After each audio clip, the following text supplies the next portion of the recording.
विधानसभा अध्यक्ष वासुदेव देवनानी का टोंक आगमन पर भाजपा जिलाध्यक्ष राजेंद्र पराणा के नेतृत्व में स्वागत किया गया। देवनानी ने लोकसभा चुनाव को लेकर कहा कि हम जिस तरह विधानसभा जीते हैं उसी तरह राजस्थान में 25 सीटें जीत रहे हैं।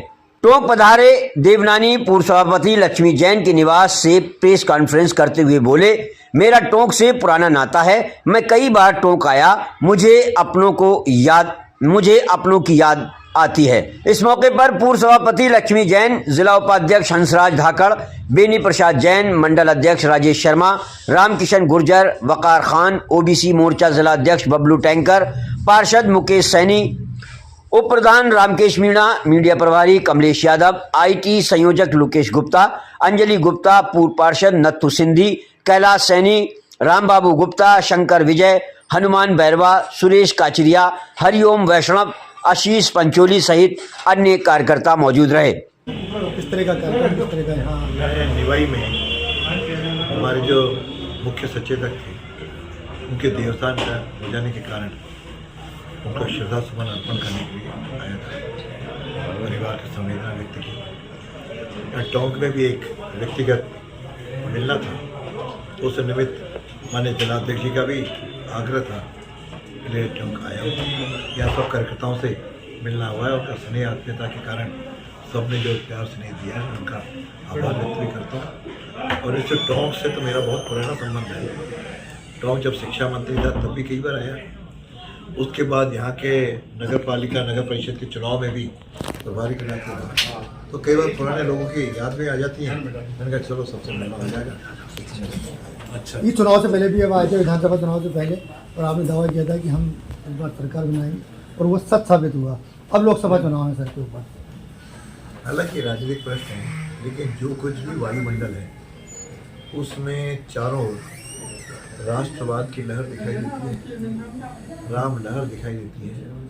तो मुझे लगता है कि चुनाव में इन सब बातों का असर होगा। चल रहा है, गरीबों के कल्याण की काफ़ी योजनाएं नीचे तक पहुंची हैं, तो मुझे लगता है उसका लाभ उस पार्टी को ज़रूर मिलेगा। हिमाचल प्रदेश में 15 जो एमएलए हैं बीजेपी के, उनको डिस्क्वालीफाई कर दिया गया है, किस तरीके देखते हैं? अब लोकतंत्र में वहाँ की क्या परिस्थितियाँ रहीं यह तो जानकारी नहीं है, लेकिन लोकतंत्र में पक्ष और विपक्ष इसमें एक सार्थक बहस हो, सार्थक नियम बने और सबको बराबर का अवसर मिले, उसके आधार पर प्रत्येक स्पीकर को, प्रत्येक वहाँ के मुखिया को अपना निर्णय करना चाहिए। हम इसका राजस्थान में प्रयत्न करते हैं, और हिमाचल प्रदेश में क्या रहा क्या नहीं रहा इस पर शायद मेरे यहाँ से टिप्पणी करना उचित नहीं होगा। लेकिन उत्तराखंड में यूसीसी लागू कर दिया गया है, किस तरीके से देखते हैं? क्योंकि एक बड़ा इसको एक्शन माना जा रहा है। उत्तराखंड सरकार ने यूसीसी लागू किया। वास्तव में यूसीसी को जब मैं पढ़ता हूँ या देखता हूँ या सुनता हूँ तो मुझे लगता है कि इसकी आवश्यकता आज के समय में सामयिक है, क्यों कई दूसरे संप्रदायों के अल्पसंख्यकों के जो कई देश हैं उन देशों में भी आज इस तरह की नियम है। तो भारत में नियम लागू यदि होते हैं तो मुझे लगता है कि आम जन के लिए, समाज के लिए और राष्ट्र के हित में होगा। सारे नागरिकों पे समान नियम हो। सब ये नहीं कि हर एक की अपनी पूजा पद्धति होगी। जो मैंने उत्तराखंड को कुछ पढ़ पाया, काफ़ी कुछ इसमें सभी समाजों को, सभी संप्रदायों को इसका लाभ होता है। और उसका प्रारंभ कश्मीर में जब धारा 370 थी तो किस प्रकार की स्थिति थी, और वहाँ पे वाल्मीकि समाज केवल सफाई के काम के लिए उनकी नियुक्ति होती थी। 370 की समाप्ति के बाद वो वाल्मीकि समाज के लोग अभी सभी नौकरियों पे जाने के लिए हो गए। तो समान नागरिक संहिता में सबको समान नियम होंगे, सारे संप्रदाय के लोग सब जगह अपने उस अनुसार कर सकेंगे। तो मुझे लगता है कि ये शायद राष्ट्र में है, राष्ट्र हित में होगा, समाज हित में होगा, देश हित में होगा, जनहित में होगा। लेकिन कैसे लागू हो और कब लागू हो, सरकारों का काम है।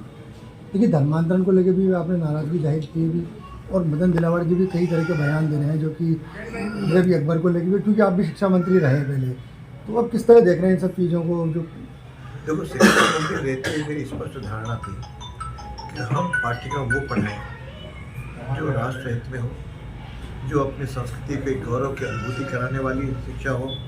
इस नाते मुझे आज भी सुखद अनुभूति है कि मैं अकबर महान के पाठ को हटा करके मैंने महाराणा प्रताप के पाठ को जोड़ा, 200 से अधिक वीर और वीरांगनाओं के पाठ जोड़े।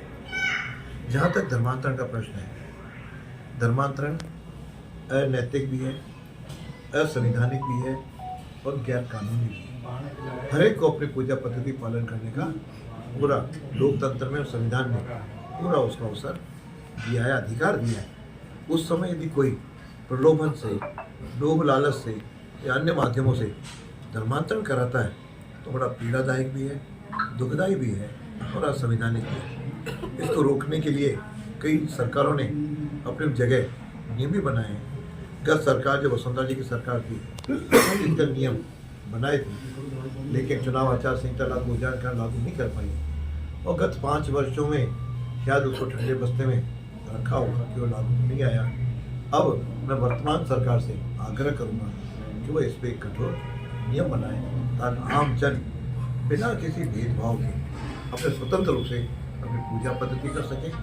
तो ये केवल पूजा पद्धति का धर्मांतरण नहीं है,